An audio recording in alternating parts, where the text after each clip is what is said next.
case of an inductor, the voltage leads the current by pi by 2 or 90 degree. Okay. Current lags behind the voltage in the case of inductor, है ना. V is equal to V naught sin omega t. तो I current जो है वो I naught sin omega t minus pi by 2 और 90 degree.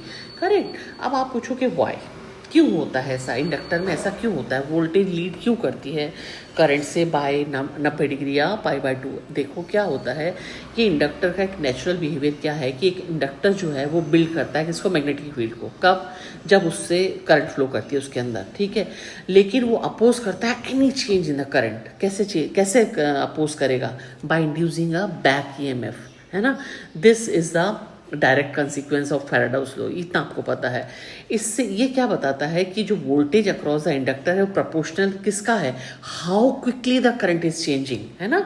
आपको पता है ना V इज इक्वल टू क्या है, L di अपॉन dt. इसका डायरेक्टली प्रोपोर्शनल है ना, कितनी फास्ट करंट चेंज हो रही है. So the inductor fights changes in current by generating a voltage that opposes it, है ना, उसके change in current को. अब जो AC वोल्टेज है वो हमेशा चेंज हो रही है.